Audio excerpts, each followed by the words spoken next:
Good morning. Good morning. Today, on this walk and talk, we are going to bust out a lie that has been around for a really long time. Ever since I was a kid, I've not known about this lie. I totally believed it. Totally believed it. So this whole month, we are talking all about love and things to focus on so that we can feel more loved. Here's the thing, it's not anybody's job to make you feel loved. No one can make you feel anything. Sure, people can do really stupid and it doesn't feel very good, it's like uncomfortable. It's not love. One of the things I learned years and years ago is that Heavenly Father will allow you to feel what love isn't long enough that you finally decide you want to know what it is. So that's what we're going to discuss. Welcome. Those of you who don't know me, my name is Ann Ferguson. I am an author. I am a public speaker. I'm a hot girl walker. So I walk 6 to 8 miles every day. For a little while I talk to you, and then I continue walking, and I talk to other people and I mentor while I'm walking and get some other business stuff done, and then I go home and I create. So, welcome, welcome, welcome. Today we are talking about a lie that is robbing you and stealing you of your joy. Are you ready? Okay. So there's all these women, and it's a divorce support group, and they're trying to help each other. They're just kind of angry and bitter because they've been done wrong. These stupid men. Renee Zellweger, she is the one hosting this stuff, and she's still in the mourning period. She loves this man, but she's just going to let him go. It's beautiful. And then he busts through the door. And there's this awkwardness where he goes, oh, like, what is he doing here? Awkward for him because he just walked into like a divorce support group. And then there's the whole scene where he apologizes, says hello, and he apologizes to the ladies, and then he tells her the big lie, the biggest lie that we have adopted as belief. You ready? Say it with me. Everybody say it. You complete me. You complete me. Oh, swoon. You had me at hello. Just stop talking. Okay. I remember being a young mom when that came out. And I'm like, yeah, you need to complete me. Let's watch this. And he loved it. He loved that show. My ex-husband. He used to watch it all the time. Here's the problem with the you complete me lie. That means without somebody else, you are not complete. Guys, what I would love to do is give you a visual that's going to help you out here, because it's also not good for man to be alone or woman. Like, for us to be completely alone just feels not okay. We're always seeking connection and love on some level. We're seeking to be loved. Part of that is because God put in us to seek love, because he wants to love us, and that keeps us connected to him if we're willing to not listen to the bully. All right, let's go into the bully for just a second. Okay? Here's the reality. There is one God, only one. And if the law of opposition exists, then there is only one enemy. It is not who you think. It's not your mother-in-law. It's not your narcissistic father. That was me. It's not your ex-husband. It's not your teachers, your kids' teachers. It's not the ladies in your homeschool co-op. It's not your boss. He will try to use every situation and every person to mess stuff up and make you think that everybody else is the enemy. Do you know that the person that you are trying to connect so that you feel loved, like you're feeling loved, because what we're doing is we're saying, this is what I appreciate, admire, respect, we're writing it down. Not going to tell anybody. We're just writing down what we feel, and it increases love. That person is not your enemy. It's not. He can do things that are not okay. And it doesn't mean he's the enemy. It means that he is a prisoner of war. So every voice in your head is not a trusted voice. We have 3 voices in a healthy mind. You have your voice questions, wonders, seeks for truth and answers and things. And then we have the voice of the Spirit, pretty direct, tells you to do things, and it's not bossy. It also comforts you. It says, you're fine, you're calm, you're peaceful, I love you. And it also says, lock that door. And it says, reach out here. And it says, go to bed. And it's very direct. It's talking to us all day long. And then we have the voice of the minions. Oh my gosh, you guys. So Satan's voice is not one. It's like all of the reasons, all of the blah, blah, blah, blah, all of the why you are not good enough, why you can't do something, why somebody else is not going to accept you or love you. It's all of the lies. A lot of times he'll tell lies about the other person. He's going to tell you you're your own worst enemy. You're the reason for all the reasons why you cannot be loved or feel loved. So we got to establish that whole thing right now. Because he's the one who's saying someone else completes you. And that you are not whole without him, without whoever that is. So we have this longing and this loss. We'd love to feel connected, but man, it's painful when we don't, right? Okay, here's the truth. Here's the visual for you. I want you to picture a tub of water or sink. You dip your hand in, you take it out, and you let one drop fall into that. It hits and it ripples out. And it totally complete and whole. Like there is no piece of the pie missing from that one droplet. Everything you are, everything you need, you already have. And we crave connection. So I heard Dwayne Dyer say once, the embryo, the fertilized one cell that started out as you, had everything in it already to be the adult body you are right now. And you didn't have to know how. You didn't have to know how to grow eyelashes. You didn't have to know how to grow fingernails or digest things. Like you don't have to know how to pump your heart. Everything you needed for each stage of your life, like all the things the body goes through, you had everything you needed in that one fertilized cell. And then, this was the really profound thing. If we are very literally celestial offspring of a loving Father and Mother, let's go there. He said, if you take a cherry pie and you cut a piece out of it and put it over on the table over there, it doesn't change to apple. I went, huh.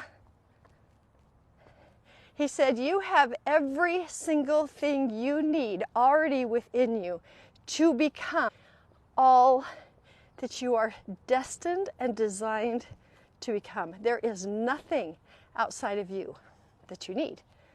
Now, things have to be activated. Just like hormones are activated for our physical body, there are spiritual things that have to be activated so that you can step more fully into the reason and design, your purpose, your heart's desire. God, yeah, that's a whole nother day, guys. Is it my will? Is it God's will? I have an answer for that. We'll have to do that another day. But just know, it's all good. You have every single thing you need already inside you. It's about activation. So let's go back for a second to the water droplet. Picture it.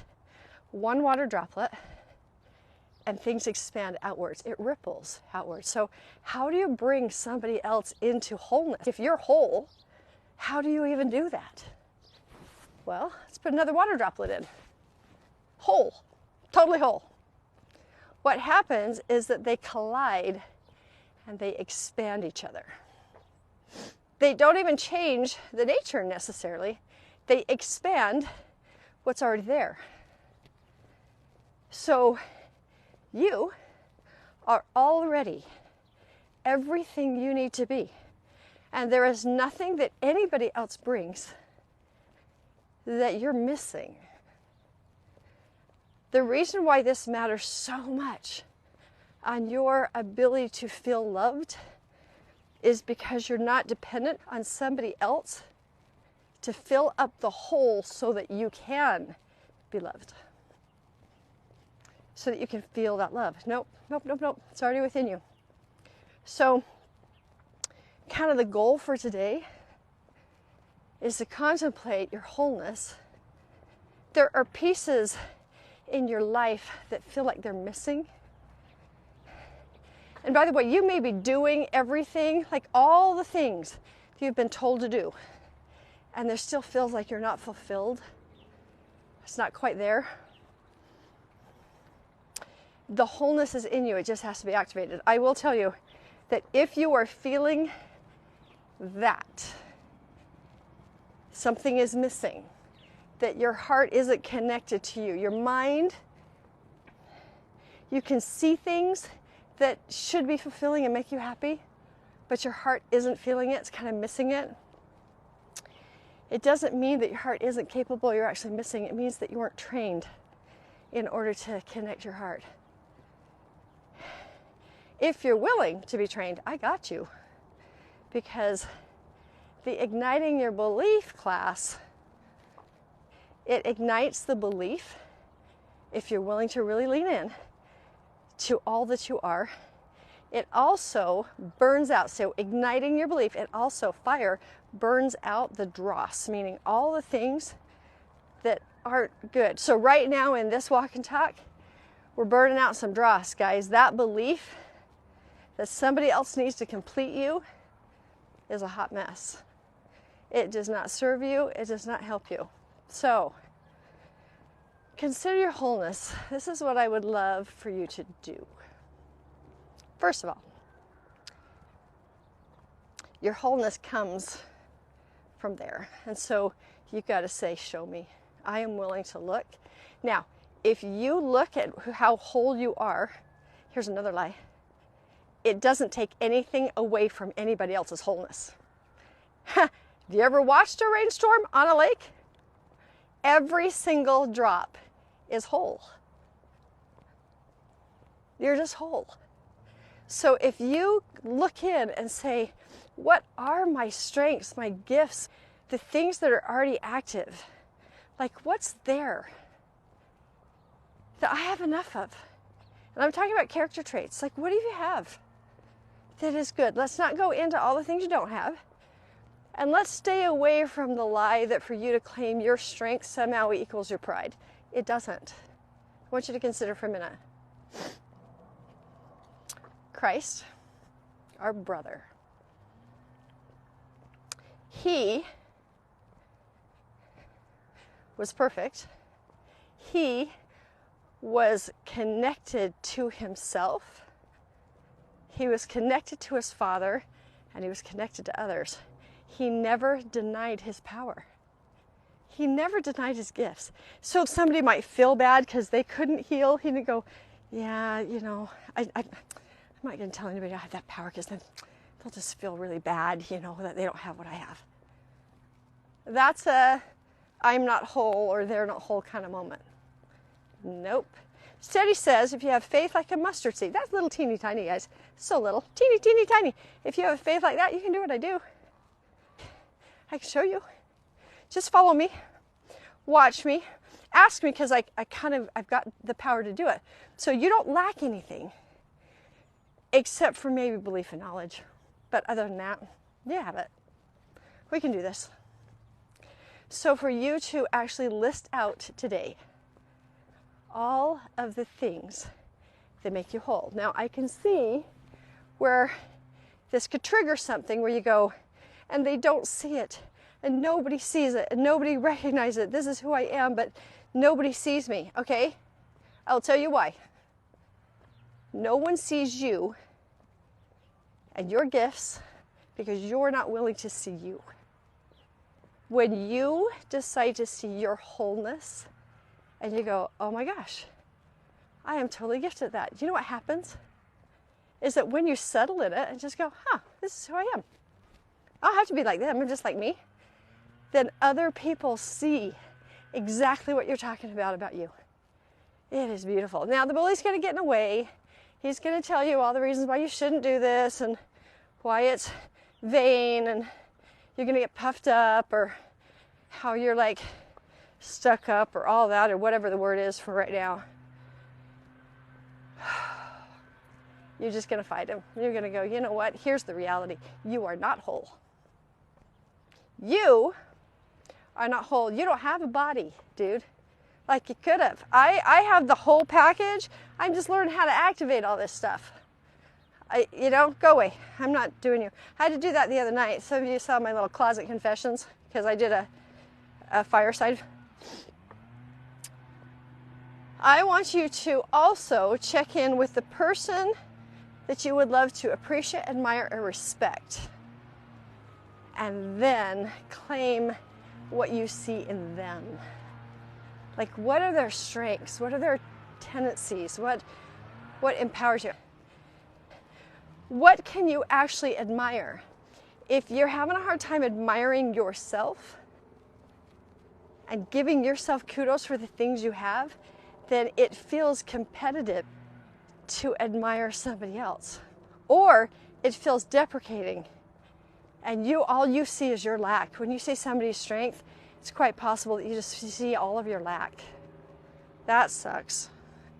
What if it's okay for them to have a strength? So last little thing here, me and my husband, we are complete opposites. And I'm going to say complete because I'm whole. I had this conversation with him the day that we met. I am not looking for a handsome prince who completes me. I am whole and I'm so willing to be expanded. See that sweet? It's such a sweet balance. He knows that I'm whole and he knows that he enhances my life. Okay, but we are so different. We're not wrong. We're just different. So the newest thing that came up about us being different is that when somebody says, hey, can I get a ride? Especially kids, immediately my brain goes to sorting out the schedule and how do I get there? What do I have to do so I can show up for people?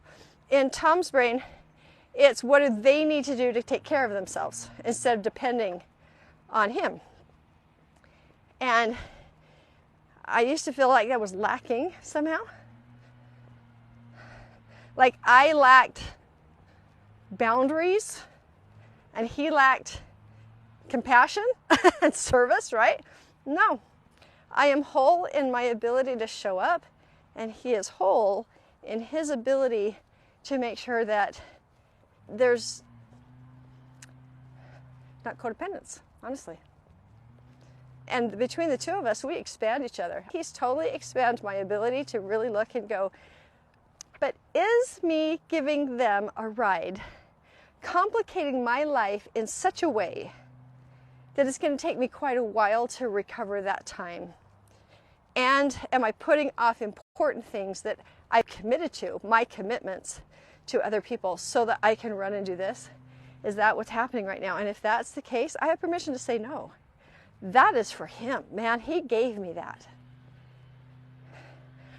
I'm not lacking. He doesn't complete me. He did expand me. Same thing on the back end. It's okay for somebody to ask for help, and it's okay to step away from what you're doing, especially if if you're not holding commitments to somebody else and it's just kind of an inconvenience.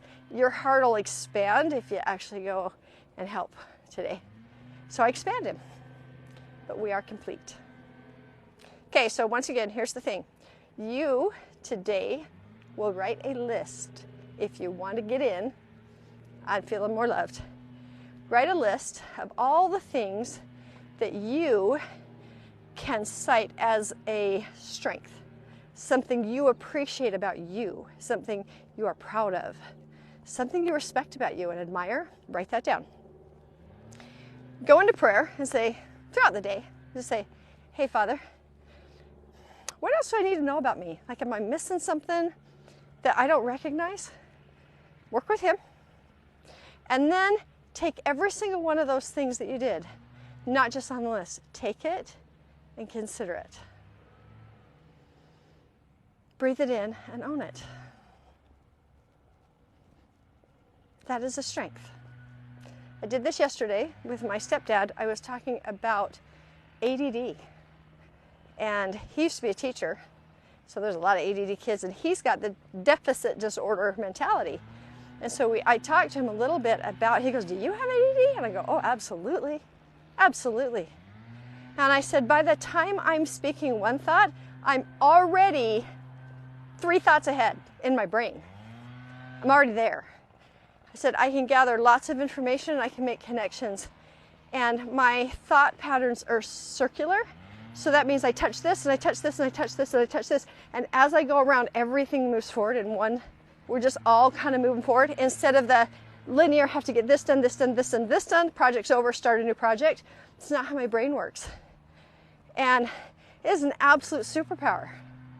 And that doesn't mean that the linear thinking is not a superpower. It totally is. But rather than saying it's a deficiency, I have decided to look at all of the things that I can do with that crazy brain and own it and go, God made me this way, man. We're going to figure out what that means. One of those things that means I never finish a book. It's quite fun. I actually read 5 books at a time. Not that I'm actually reading, but I'll open one and I'll get some thoughts about it. And then my brain starts really thinking about it. And then I get bored. And I go, what else? And he goes, oh, let's look here. And so I love hard copy paper books, but I also really love the Kindle e-version of books because I can have several open and he's like, okay, let's look at this and then look at this and then look at this. And I make connections all over the place. It's one of my strengths. What is your strength? When you can sit really, really firmly and not just listing, but owning, claiming, this is me. And I happen to be fantastic. And there's nothing outside of me that anybody else needs to complete me with because I am whole. Then you have the ability to not feel competitive. You have the ability to let people shine in their genius. You get the ability to, when they show you appreciation, you can just receive it because we don't have to go, oh, no, I want to make sure that you feel good about you. We don't have to do that. We just go, oh, thanks for seeing that strength in me. I appreciate you. This is what I see in you. Did you know that about you? I really think that you've got this strength. Okay. So if you have bought in, I just want hands really quickly. If you have bought in your past, I'm going to raise my hand, to the you complete me myth. Raise your hand. Right? You completely me myth. I totally believe that. It was so freeing. I actually did a Declaration of Independence. I wrote one. When I went, you know what? I am responsible. I am able to respond to every emotion I have. That includes the negative ones. I've got a woman that I went over to their house. I'm mentoring a family, a dad and his 2 teenage sons and the mom. And the mom is really, really, really struggling because the 17-year-old plays these video games and he gets really, really, really intense and starts cussing and yelling and screaming, and it just really attacks her. And she's like, I can't have this. I need it out of my house. We're trying to teach him how to emotionally regulate. So the video game actually is giving him the signals of when it's too much. And his goal this week is to know what that level is and to back out on his own. To go, oh, I'm about to hit that level where I start cussing. It's really funny because he said last night, He said, yeah, but if I just pause or step out, then I lose this. And I go, And if you don't learn how to emotionally regulate, you lose your family and possibly your wife when you get married. Like this emotional regulation training with this game is one of the best things that ever happened to you, boy. Then we were talking to Mom. And Mom's like, I don't even want him to do it. I don't even want him. The spirit leaves our home. Everything it's just, I need them. Nope. You actually don't need other people outside of you to regulate your emotions. In other words, you don't need other people to complete you. So I heard her because she was saying the spirit leaves. And I said, okay, then what do you need to do to get the spirit? She goes, but it's gone from the house because blah, blah. And I said, then leave the house. And she goes, well, that's not fair. And I go, nope. It's not fair to you to not be spiritual. So, you can deny yourself. I could put on headphones and just take that time to go read and listen to a podcast and take a walk, lock yourself in your room, get a bubble bath.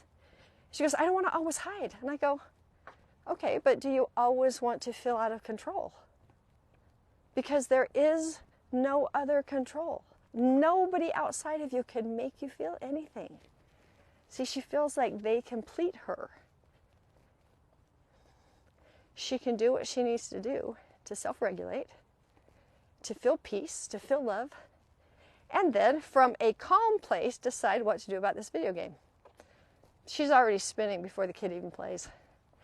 And she doesn't believe that he can get this emotional regulation, and so that already puts something out there that he can't do it. So we're working on that.